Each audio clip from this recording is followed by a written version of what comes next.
Hello, I'm Ed Ludwig for the Doylestown Historical Society, and for the historical record, it's the year 2002, and we're here in Doylestown at 10 Garden Alley at the corner of Pine Street in the office of State Senator Joe Conti, the son of our honored guest. Our society takes great pleasure in presenting another video history. This one is entitled Walter Conti, Doylestown's legendary restaurateur, as a culinary leader and as a champion of Penn State University. He rose to national prominence. The mission of our society is to preserve and commemorate the history of Doylestown, its persons, places, and events, so that they will be long remembered. And it is in that spirit and for that purpose that we interview individuals who have contributed to the life and well-being of our community and whose recollections will be interesting and have lasting importance. Walter Conti grew up in Doylestown and resided here for some 65 years. He was one of the very few people in the area who came to be known by just his first name. By the 1970s, when someone said Walter or let's go to Walter's, everyone knew it was Walter Conti or Walter's Restaurant, Conti Crosskeys Inn, a restaurant that had been started by his parents many years before. People patronized the restaurant from far and wide, and in central Bucks County, it was the in place to go. But Walter didn't limit himself or his activities to Bucks County or the restaurant business. From 1982 to 1985, he was chairman of the Board of Trustees of Penn State University, and he is still on that board. In 1981-82, he was chairman of the National Restaurant Association. He became chairman of the Board of Trustees of the prestigious Culinary Institute of America and a board member of the culinary giant Johnson and Wales College of Rhode Island, and he is affiliated with the University of Delaware. He's received a myriad of national and international awards in the food industry and was a presidential appointee to the United States Small Business Committee. He was also very much involved in our community and even made a brief foray into grassroots politics, winning a hotly contested election for the school board many years ago. He and his lovely wife Pat have two sons, and I'm sure he'll tell us about his family. And I'm personally delighted to be conducting this interview. Our society's many thanks to Michelle and Chris of Television for filming another fine presentation. And now, Walter Conti, Doylestown's legendary restaurateur. Walter? Hi, Edmund. Hello, How dear are old you? friend. You are my dear friend. But I want to emphasize dear friend, not the old part. That's okay? a good idea, right, Edmund? How far do we go back? 60 years or something like that? At least. Close to Well, it. it's terrific to be here with you and to be doing this interview. And this is your interview, so you talk about whatever you want to talk about. Okay. But just for the historical record, why don't we start out with your family, Sure. where you were born, went to school, And then bring us up to the point where you started working in the restaurant and eventually had your own Certainly. family. Well, the early years and my background of my family really provided me with the opportunity to be successful and to learn the hospitality industry. The experience of living here in Doylestown was very special, Edmund. And it was a small town, and we were trying to be a part of the community, and we were accepted, and so therefore it was a great experience. My dad was born in 1903, and my mother was born in 1908, both of them in Italy. My dad was born in the grape region in Piedmont, or Piemonte as they say in Italian, and my mother was born in Genoa, the seaport. And my dad came here when he was 14 years of age, and went to see a sister that he had in Newport, Rhode Island, started to work in the State Highway Department, and realized that it was too cold and he didn't like it, and went to his sister and said, I'm going to leave, and she said, where are you going? By the way, you have to understand, about 14 years of age, in Europe they had large families, and they were always asked, as the children got to be teenagers, they were asked to leave and go to make money and send it home. But it wasn't like Doylestown to Philadelphia or New York or New Jersey. It was from Italy to America. But in any event, he said to his sister, he said, you know, I don't want to work in the winter here. It's too cold. I'm an Italian boy, and I'm really having some trouble. And she said, well, where are you going to go? And she said, I'm going to go to Philadelphia. I have a brother-in-law who, by the way, was a pastry chef, Edmund, at the old Adelphia Hotel in Philadelphia, which I think you probably have some recollection of. A little bit, yes. And he walked in, and my uncle said to him, what the heck are you doing here? And he said, well, I was up to my sister, or your sister-in-law, and I didn't like the weather, and I'm here to work. He said, well, I don't have a job. And he said, well, why don't you get over there and wash dishes to make this as short as possible?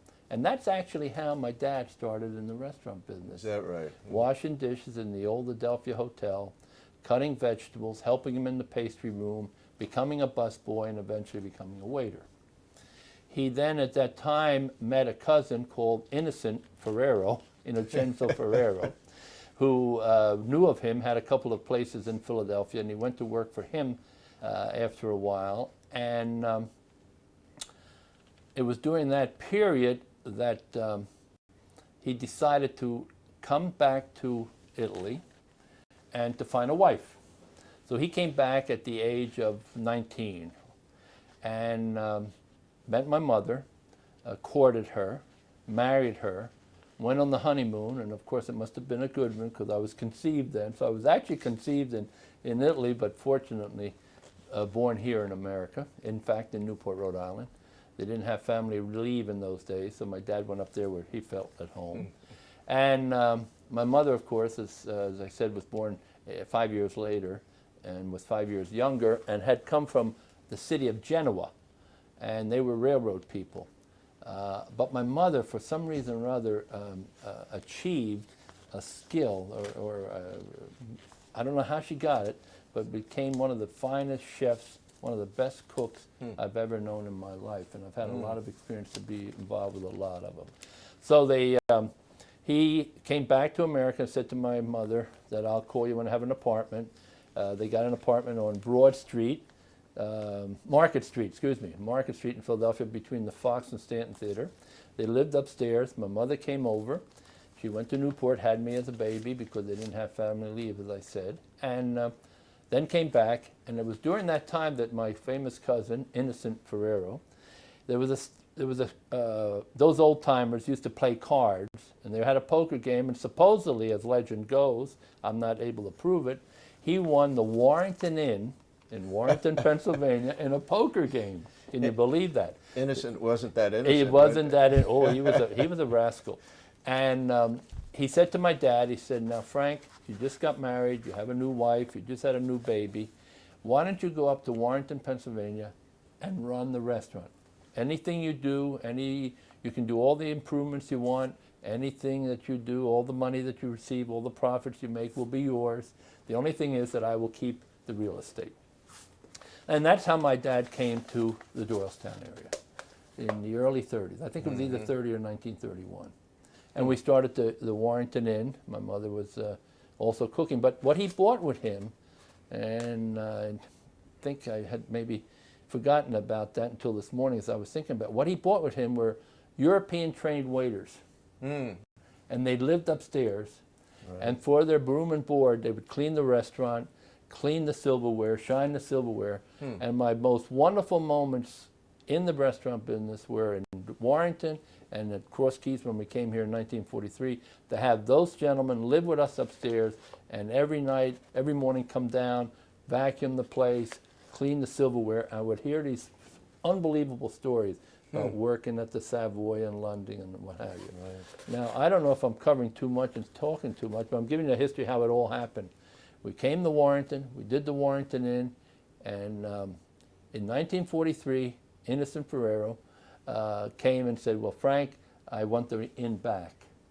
Right. And it was at that moment that they started to look for another restaurant. It was my mother's influence to come to Doylestown and to buy the Cross Keys Inn. What a story. Wow. And that's how we got the Cross Keys Inn. Do you happen to know approximately what they paid for, what yes, your folks paid for? Yes, it was somewhere around the $15,000 range. I don't know if it was, there's a story I hear it sometime it was 14, there was a story I hear it was 17, sometime 15, but in that area. Right. And it was a small restaurant. Right. So where were you living at that time? Where was your family? Well, our family was living upstairs. We lived upstairs at the Warrington Inn. We lived upstairs at the Cross Keys Inn. And by the time we got to Cross Keys Inn in 1943, I was now, 14 years of age. I had my own room, but in Warrington, we all lived in one room. Is that right? Yeah. And where did you go to school? I went to school at Warrington Elementary School. It was a two-room school. I thought it was a one-room school, but I remembered my memory now. There was 4 grades on the first floor and 4 grades on the second floor. And I went through 8 years of elementary school with 2 other students, a class of 3 for 8 years. And one of them was my cousin Vincent, who eventually owned the Warrington Inn, and a girl named Regina Wells. I thought she was apropos mentioned. She was the queen of our class. Wow. So then you, graduated? Well, you went on. Then I came to Doylestown. The Doylestown school system. And I got into the Doylestown system, spent my freshman year in Doylestown High School.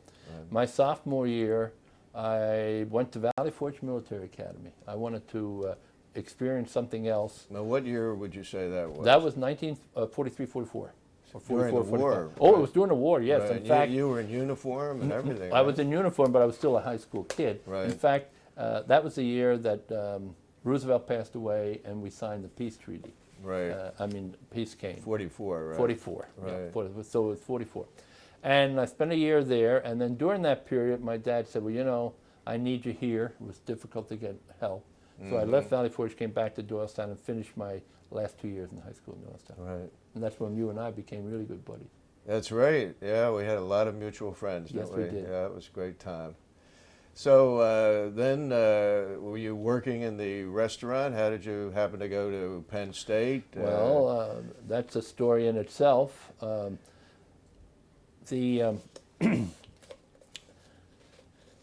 We were starting to get really some wonderful customers, some really significant people who really appreciated what my mom and my dad were doing. And they took an interest in me. And there was a gentleman by the name of Larry Gubb, who was then chairman of the board of Philco. And he thought that I should go to Cornell because he was chairman of the board of Cornell's board of trustees. So he arranged for me to go to Cornell. So I went to see my dad, who, my dad was a tough guy. I loved him, but he was tough. And he was difficult to talk to. But anyhow, I set up a time. It was 11:30 in the morning. I went to see him. He always took a nap at lunch. So I went up to see him. I said, Dad, can I talk to you? He said, yes. I was thrilled about that. I said, I really want to ask you a question. He said, what's that? He said, I would like to go to college. And for the first time, my dad cried. I had never seen my dad show that emotion. And he said, oh my God, he had a favorite saying. He said, I work like a stupid, in this country, and now my son will go to college. Like a stupid. Yeah, that's what he used to say. I used to work like a stupid. It was one of his favorite sayings. I could go to college. I said, you really mean it, Dad? He said, yes. I said, great, I want to be a lawyer. He said, what? A lawyer? He said, get downstairs. Well, I agree with him. Yeah, no, I didn't mean it that way. But I always remember the story, and I tell this story because it was you didn't have choice in those days. You did what the Dad told you. So I went down, I washed dishes for another year. I was out of school for a year. Missed my appointment at Cornell, and Professor Meek, who was right, told me if you can't make an appointment, you have to wait a year. So in the meantime, I applied at Penn State. And Bob Schwartz, I don't know if you remember him or not, Bob Schwartz, who then became chairman of Metropolitan Insurance Company? Right, Metropolitan Life. Life, yeah. Was then a student and was a classmate of mine. And both he and I had the same background, only he was from German stock. I was from Italian stock. We didn't speak the language until we went.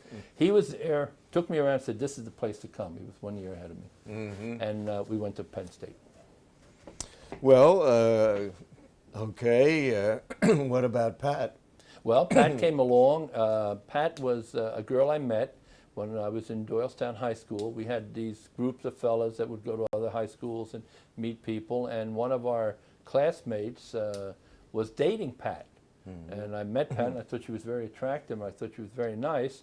But in those days, we were very loyal to our friendship, and I said, well, I can't date her because she's dating a friend of ours. Now, who was that? Well, that was Bob Good. Oh, yeah. Bobby Good. Bob Good was the leader of our teenage gang. You remember? got it. That's right. He was the leader. You didn't want to mess with him, right? Well, I really think not only was the leader of his gang, but he had a mother called Laura that was pretty strong-willed Right, and I made remember. sure that we always behaved. But so I didn't date her because of that, and then we went on and finished high school. But then Roy Kershaw, who was another member of our gang, who was a great Doylestown person, who also played football and so forth, was my best friend. I had gone on a skiing trip my senior year at Penn State, and it was during the Christmas holidays, and I didn't do too well skiing, Edmund. I wasn't a skier. And so we decided to come home early. So we got home on New Year's Eve. I called Roy. I said, I'm home. I'm all by myself. What's going on? He said, I'm going to a party. Come with me. I did it. We went to Doylestown Country Club. Pat was there. I didn't have any restrictions. I met her, proposed to her, and married her before the year was out. And that was our show. Everybody knew you were a very fast worker. I don't know about that. I just knew that she was a perfect lady, and we're going to celebrate our Right. 50th anniversary in November. Oh, well, that's marvelous. Congratulations. Thank you. Right. Thank you. Well, do you have any special recollections about Doylestown growing up? Anything in particular about the town or the community or the school or anything like that? Well, Doylestown will always be the primary focus of my life. It was a community that accepted us and accepted our family and made it possible for us to become successful. Doylestown was a small town. We all knew each other. If anybody got in trouble, we would help. And what happened as we got more popular, we started to attract some wonderful customers and customer base. And by meeting those people, it gave me the opportunity to expand my own vision of what I wanted to do. And so with the encouragement of my mother and my dad, we went on to become a rather significant restaurant. But it was because of Doylestown, really. The people that supported us and what have you. After I graduated from Penn State, I had offers to go to New York City. I had an offer to go up to be the food director at Williams University and some other good jobs that I felt I owed it to my dad, who finally approved my going to study hotel management, that I should come back and help him. And I did. And we had 60 seats at the time. I was ambitious, and we started to grow, and Doylestown helped us grow. We started to put additions onto the restaurant. We put a new bar. We put this, we put that, a new kitchen, a new dining room. Actually, at the end of 65, we went from 60 seats. Now, when I was right. by 1965, we were up to 360 seats. Wow. Six-fold expansion. Huh? Exactly. Well, you know, my parents started taking me to your restaurant back in the late 40s. Yes. And what I remember later on was that going to Connie's restaurant on the weekend was the high point of the week for everybody in the Doylestown area. From your point of view, what was it like to be there and see the restaurant start to thrive and then under your leadership become such a wonderfully successful restaurant? What was it like from your standpoint? It was theater. It was theater. It was self-satisfying. We didn't have heirs. We just loved our customers. We were people-oriented. We wanted to do what they wanted. They actually helped us be successful, not only by coming in and buying dinner and giving us dollars, but because they suggested, they made recommendations. A lot of our people were eclectic people. On the weekends especially, Edmund, as you know, were many of the very famous people who lived in this area who would come, and then they would say, like I remember Mr. Nash had a advertising firm, had gone to California, and he came back and he said, you know, I was in California, I had this salad there with a raw egg and some cheese. And I said, you mean the Caesar salad? He said, I know that. Can you make it? I said, yes. So I made it for him.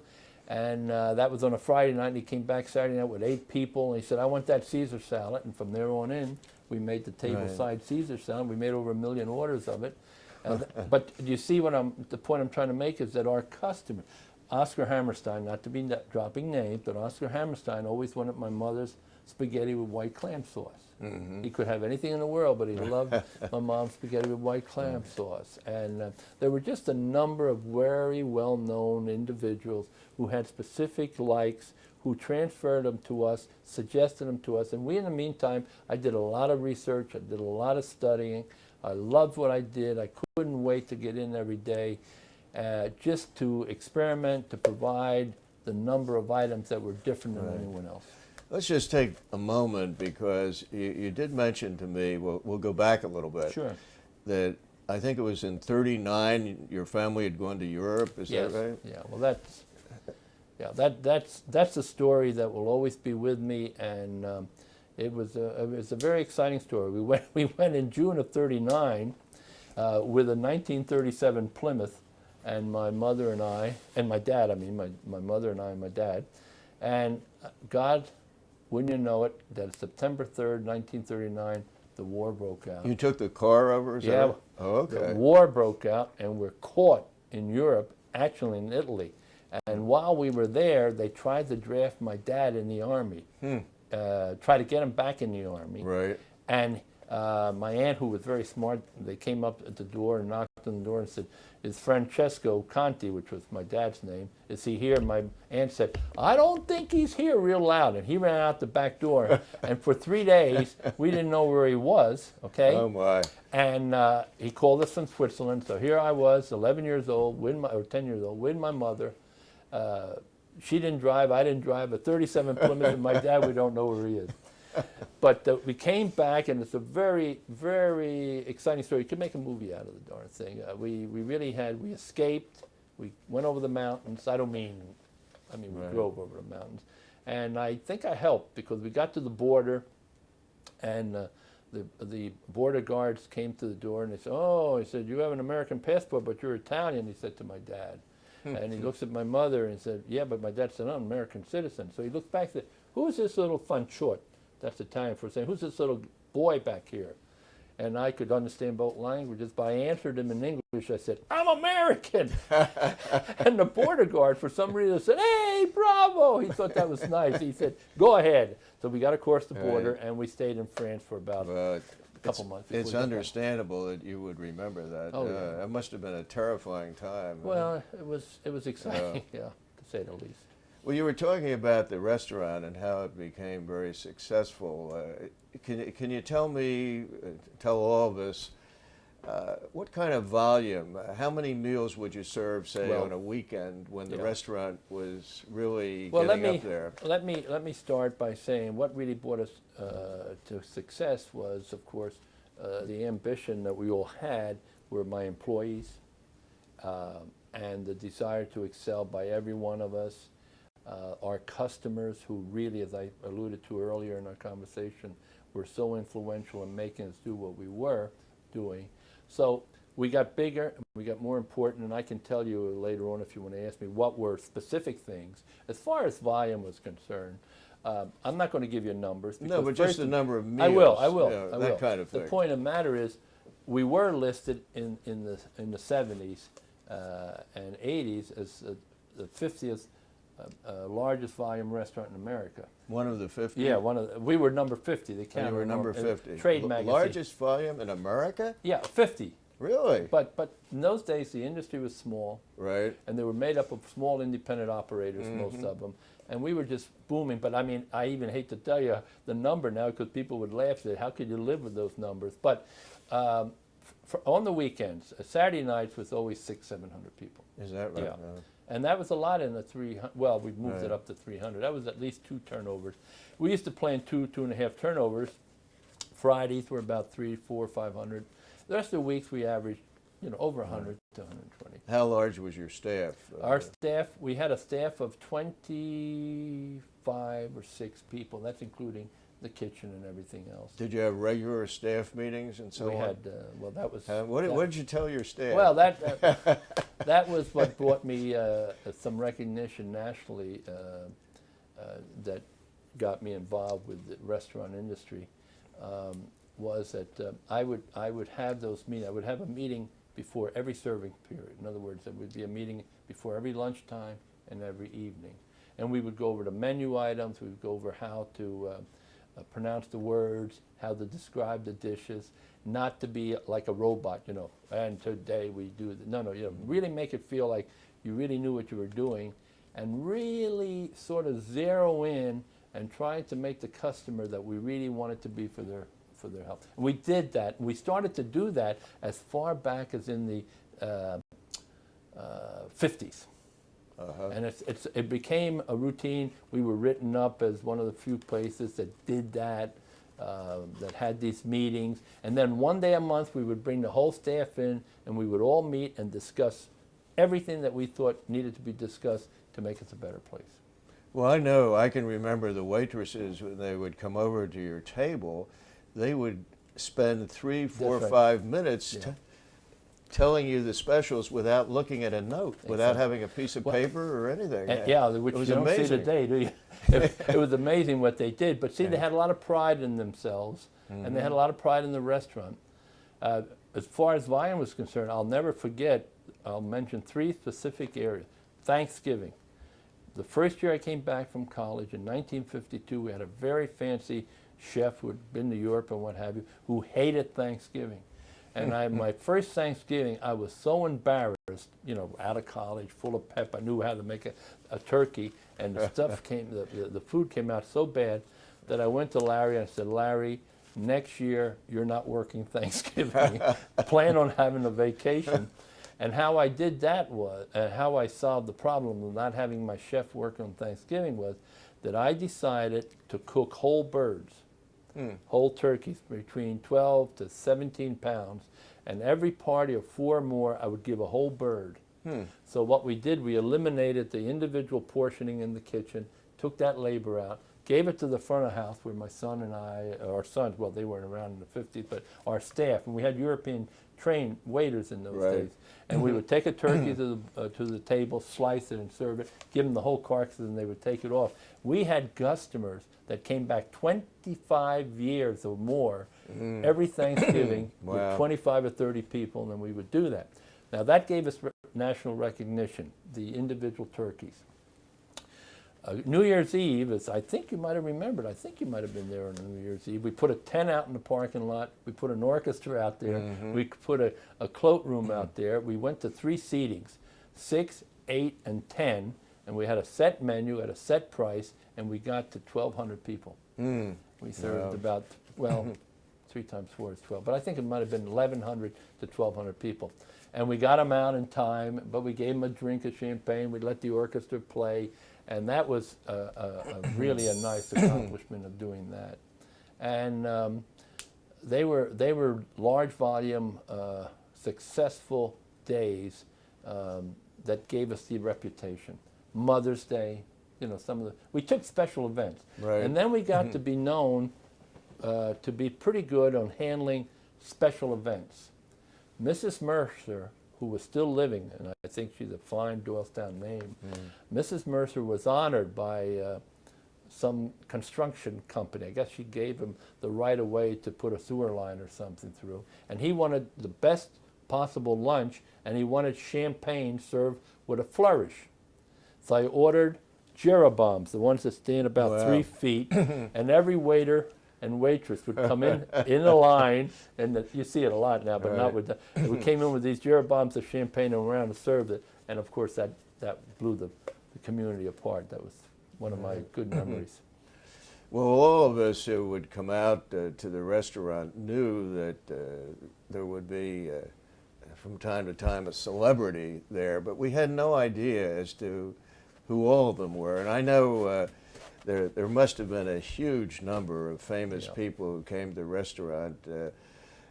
Can you tell us the names of some of them, and did you get to know them? And well, first of all, I did get to know them. And I don't want to sound that as a bragging thing. I'm going to be reluctant to name them all. I have them all written on a piece of paper right here. Right. And I counted them, and there were roughly close to 100 names. So I'm not going to sit and name them all down the line. But we did establish a wonderful rapport between ourselves, myself, and those famous people, because we never recognized them as celebrities. We recognized them as friends of our restaurant who came there. However, we knew they needed special attention, and we did a pretty successful job. We can always say Jimmy Michener, who's a legend in Doylestown. Oscar Hammerstein, who just lives about a mile from here, always came every Friday and Saturday night.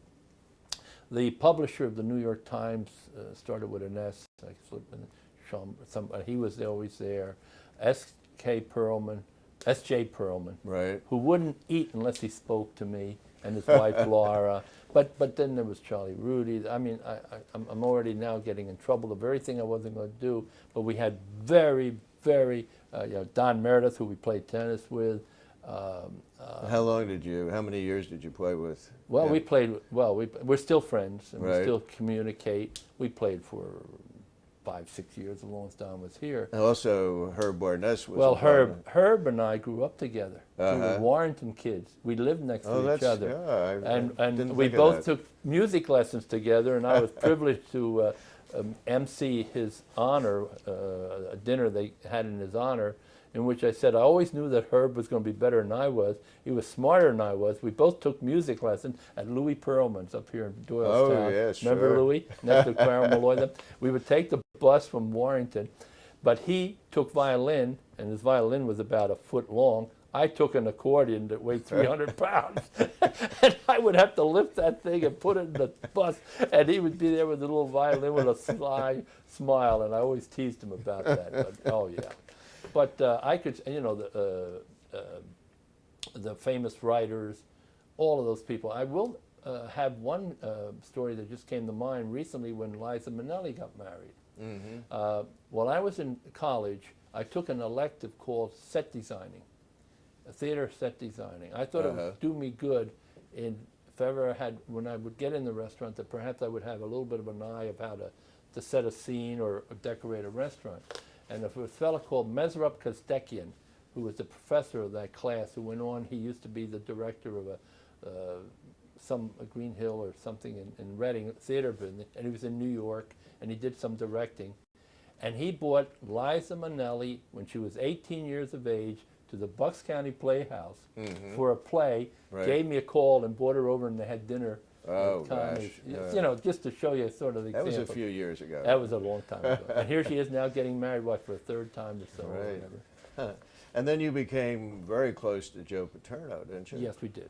Because I remember in the restaurant there was a picture of the two of you, right? We were close at that time. And, right. Well, all of a sudden, this guy, Walter Connie, becomes the Board of Trustees at Penn State University, and you're still on the board, right? Yes, I am. Right. Tell us about that. Okay. I will tell you about that. I'll tell you how it all started. When I went through that story, I told you about my dad saying, well, you can go to college. And, you know, to me, going to college, going to school was a big thing. And then being able to go to college, I realized that my education was going to stand me instead for something, you know, would stand me to help me improve myself. So I committed. The minute I graduated from Penn State in 1952, I decided to go to high schools and talk to kids about the potential of our industry, where there was a future, not look at it as a low-end paying job that you had nothing but, you know, working for the rich people or whatever it was, you know, whatever, and that's sort of down the gutter kind of conversation I don't want to get into. But I would go and talk to these. During that process, I started to get some recognition. I started an organization here in Doylestown called the Bucks County Restaurant Association, which was a little group of people. We got so successful that the Pennsylvania Restaurant Association came and said, we want you to merge with us, which we did. And then I became president of that. And then they in turn, well, then I went on to the national. But to really get into the education thing was that I spent a lot of time sharing what I had learned with young people who were in school and who wanted to improve, or at least I wanted them to improve, let them think that the first choice of a career would be in food service rather than the last choice. During that period, I got, repeating myself so often here, I got a little bit known, and I started to be put on advisory boards throughout the country. And I can name you major universities, Oklahoma State, Kansas State, Purdue, you know. Well, you were a pioneer in this area, yes, right? Yes, I was a pioneer in this area. During that period, all of a sudden I realized that Penn State was where I graduated was sort of just poking along, which is really not fair to them. But I just felt that it was my own university. Why don't I spend more time with them? A group of my friends decided that we needed to have some recognitions as an industry, and ran me for trustee. And I lost the first time, and then I won. When was this? Well, this would have been in 1970, well, let's see, it's 30 years now, about 72, I think. And you've been on the board for 30 years? Yes. That's remarkable. Yeah. Well, and then you became the head of the board, didn't you? Yes, I did. Right. Yes, I What did. was that like? How big is Penn State, by the way? How many students Well, does at it that have? time that I was, when I was chairman of Penn State's Board of Trustees, we were the 11th largest university in the nation. I think we're down maybe to 14 or 15. Actually, there's like every 890 some person in America is a Penn Stater. Every 87th person in Pennsylvania is a Penn Stater. And it was a nice position to be honored. Sometimes by I that. think everybody in Doylestown's a Penn State. Absolutely, and I was just there this week to see our son Michael, who works up there, and we went out to dinner, and 3 service people that waited on us were all from Doylestown. And I mean, we didn't set it up that way. Had anybody else in your family before you gone to college? No. You were the first one, huh? Yeah, well, I was the only child, and Right, but I mean, no. right. Well, that's really amazing. What about the restaurateurs? You became the chair of the board of the National Restaurant Association. In 1982, I was privileged to not only be chairman of the board of Penn State University, but also to be elected chairman of the board of the National Restaurant Association. Right. I was away from Doylestown almost 300 days. I went to every state but 4, and it was a major a commitment on my part, and also a major contribution to whatever we were trying to do. Right. And so it was a very difficult time for me. I had to balance my business, but I was lucky enough to have my 2 sons, who actually, one of them is now a senator here, and we're sitting in his office, and the other one was Mike, who really covered for me and took after their mother and their grandmother, and really helped us in the restaurant business. They're both successful. Joe, and a little bit different now. He's, of course, a senator, and he likes politics, and I think he does it well. I'm proud of him. And Mike is now the general manager of the Nittany Lion Inn up at Penn State, and he's done a magnificent job there. Incidentally, Joe has been a wonderful friend of the Doylestown Historical Society, and I can't tell you how much we appreciate that. Well, But listen, you know, did you have faithful customers who would come back, say, more than once a week? oh, Or yeah, sure. did you? Well, we had Mr. and Mrs. Gordon, who lived right up here in Ferry Road, or not Ferry Road, but the little street up here. He was the famous golf He course was architect, the famous right?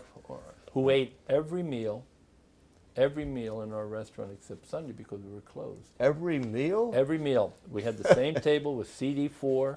They came every day. Mr. Shaw used to meet him. Mr. How many years did that go on? Well, 12, 15, 20. I won't try to figure out what that must have cost them, but that's... Well, they could afford it, and if you saw some of the old menus I had, the prices were pretty low in our area. We didn't really get to be high-end until the end, and I think that was a mistake on our part, but we couldn't do it any other way. Costs were different. But no, and we had oodles of them. We had Mr. Briggs. It was a famous story, if you want to hear it. Schuyler Briggs was an heir of the Briggs Stratton motor, the lawnmowers. Used to live over here in Hollycon. Used to come to eat every day, every night except Saturday also. And he was there for years, 10, 20 years. 10 or 20 years? Yeah. You come every single... Well, I'll tell you what, he came 17 years before this incident I'm going to tell you about, because it was really kind of amusing at the same time frustrating. And when he would come in the restaurant, the chefs would run out because he was so difficult. He wanted everything. He wanted if he wanted a steak, he wanted it so many ounces pointed a certain way. The vegetables had to be a certain way. On this particular night, after 17 years of serving him, he came in and he said, I want, and the only one I could take his order, and he said, Walter, I want a veal cutlet with a side dish of spaghetti marinara and 3 French fries. 3 French fries. 3 French fries. So I went and I told the chef, and he threw the pots in the air. How can you make marinara sauce without garlic? I said, we'll try it.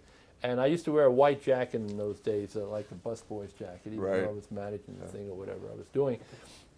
So I went over after he was served, and I looked over, and I didn't went over. He called me over. He went like backing me over, and I went over. I said, yes, Mr. Briggs. He said, look at this. And I looked. I said, well, it looks like you got your veal cutlet and your spaghetti. Look at my French fries. And I looked. He had 5 strips of French fries. I said, I wanted 3, and I got 5. And with that, he took the dish of spaghetti and threw it on my chest all over my white jacket. Oh, my gosh. And I was very proud that I just looked at him, and I held up, and I grabbed the spaghetti, and I said, thank you. I'll be back with a new one, and I'll bring you 3 French fries. And he never forgot that. He used to tell me, he said, I was such a boob, but you made it possible to get over that period. But I could go on and tell you stories after stories along those lines, and I don't want to do that, except that, yes, we had all of the big name people that I alluded to, and I'm trying to get away unless you want me to read. You could get the book, The Genius Belt, which is a book written, I think, put together by the well, better not say who's the historical, but the other historical commission. But in there are all these names, and they were people who'd come religiously, certain days. They each had their table. In fact, now that I just brought back recollection of what we did at noon here when the raw offices, when the commissioners used to have their offices here, the judges had their own. Each judge had a table designated for them at lunch when court was in session. Each commissioner had a table designated, and so. Right, and I remember in the parking lot, it seemed like every service organization in the area had its emblem out there. How did you get all the service organizations? Well, I did that on the first year I came out of college. I knew that we had to change and get community-oriented. I wanted to be community-oriented. I wrote a letter to every service club in Doylestown area, every church in the Doylestown area, every civic club, and everybody I could think of, and telling them that we had the facilities, that we welcomed their business, that we could negotiate something that would be comfortable with everyone. And and they all came. And the Rotary we took care of for years. I forgot how many, but 15, 17 years of Kiwanis, the Lions, you name it, we had them. Your remodeling, I remember particularly the bar area was very special. Can you tell us how you came to do all that? Well, how I came to do all that was, I guess, just dreaming of what I could do to improve our operation. again, I've said this so many times in this little chat we're having that I don't want to beat it to death, but it was again something that gave us the recognition, was this particular bar that you're asking me about. Because I had been visiting a lady that you knew, by the way, by the name of Judy Bruner up in Cambridge, and I think there was a place outside, not too far, but in Massachusetts, that had a it was, I think, a little dance hall, and had around circles of booths that went up steps. So I wanted to incorporate that same thing in our bar here. And at the time, my builder was Lou Nash, who built our homes and everything, and still a great friend. And Kitty was a great friend, Kit rather, her wife, his wife. Lou refused to build it. He said, "Yeah, that's crazy. You don't put booths 3 steps up overlooking a bar." And so Bill Graham, who was another builder, decided to do it. We did that, Edmund. As you know, there were only 7 tables. Actually, there were only 12 tables, but only 7 up top. And those tables sometime were really the biggest problem in the world because everybody wanted them. They were premier locations. They were premier locations. It was like having a sunken living room. That's what right? it was. Right. And those who wanted to be seen and those who wanted to see always requested Sure. those. Yeah. Absolutely. And we got national recognition of that. We got national recognition of the glasses that we use to serve our cocktails. Remember the snifter glass? Oh, yes. Which now you see prevalent, but we were the first ones in the nation. Anchor Glass Company built them special for us with a large opening, because the little ones you couldn't put your nose in, but I wanted them to be able to put their nose in. And then we started into wine, and we started some. We had one of the first really relative wine lists in Pennsylvania. Right. Well, you became very much involved in the Central Bucks community, all kinds of community activities and so on. Can you tell us a little bit about them? Well, yes, I can. I think we started the JC organization in Doylestown. It was started in our little meeting room at the inn. Senator Swikert, who was then from Lansdale, came to start the JCs, and we had a nice thing going. We decided to do our first Christmas parade in the town of Doylestown. So we had our first Christmas parade. It was a big event. We had it for a number of years. It was called the JC Christmas Parade. I remember I was also elected to be the Bucks County Recreation Director. The Doylestown Recreation Director. And I was fortunate because Mrs. Burpee, you were talking about people who would come, the Burpee Seed people, were great customers of ours, had all their board meetings in our place and so forth. And Mrs. Burpee was a wonderful lady. And she used to say, "Well, what are you doing, Walter? What are you up to?" And I said, "Well, I'm working in the Recreation League, and I'm trying to find a place where people could have some young men and kids could come and play." And she put the Burpee Playground after that, so I feel I was part of that in a very funny way. And you were involved with the Bucks County Historical Society? Oh, yes, yeah. And we started the Savory, I think they call it the Savory Sample now. Right. I started that, yeah. You started that, Yes, is that I did. right? Yes, when I was did. that? Well, I wish I remember the year, but it was... it goes back, right? It goes back. It was in the... That's become immensely successful. Yes, I have photos to show you of that, and it's now become a tremendous thing. Absolutely, right. Well, what about your sons? You mentioned that one of them is up at State College, and of course Joe has become extremely effective and popular state senator, and then you eventually acquired a second restaurant, Pipersville. And why don't you tell us a little bit about your sons and that part of your life? The two kids were outstanding kids. Pat and I couldn't be more proud than our 2 boys. They've just been very successful.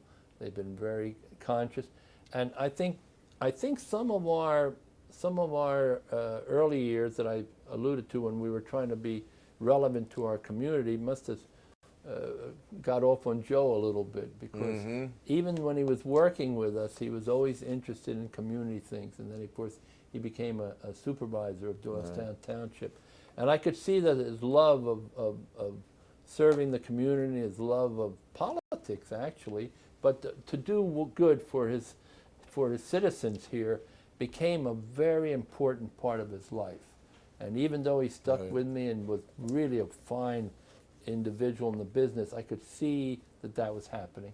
And then Mike, who took speech communication, was going to do something else, but then he got to like the business. And then I really found Mike to have really a love for people and food. And so it was actually, Edmund, it was during that period that I bought Pipersville. Right. Because I wanted each one to have their own restaurant. Oh, I see. That was the real key there.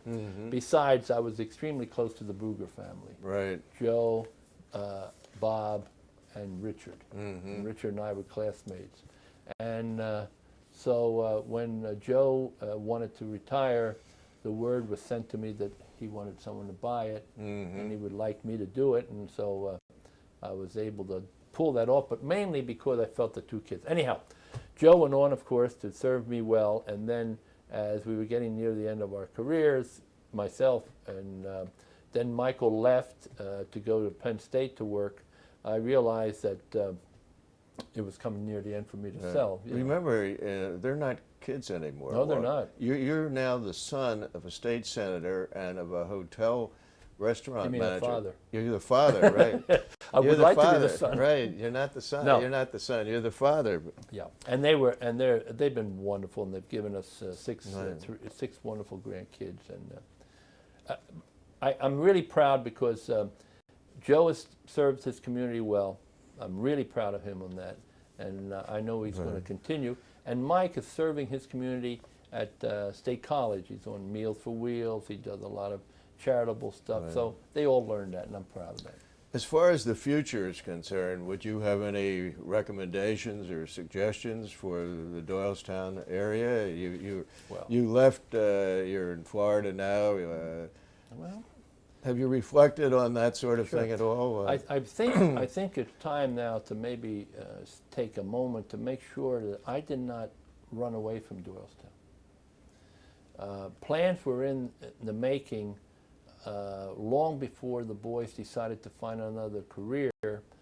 I knew with my dad, the experience of my dad, that one of the worst things that could have happened to me is if the boys were going to get into the business was for me to stay in Doylestown, go to the supermarket, and somebody would come up and they'd say, you ought to see what your kid's doing with a restaurant. I wanted to give them the opportunity to do their own thing. That's really what I wanted to do. So that was one of the reasons we looked to move out of Doylestown when we did. That was the primary reason. How to tell Doylestown? Oh, golly, I think Doylestown, for me, I hope that we maintain Doylestown, not like we did in the old days. You never look back in those things, but keep Doylestown the community that people would love and be proud to say they're from.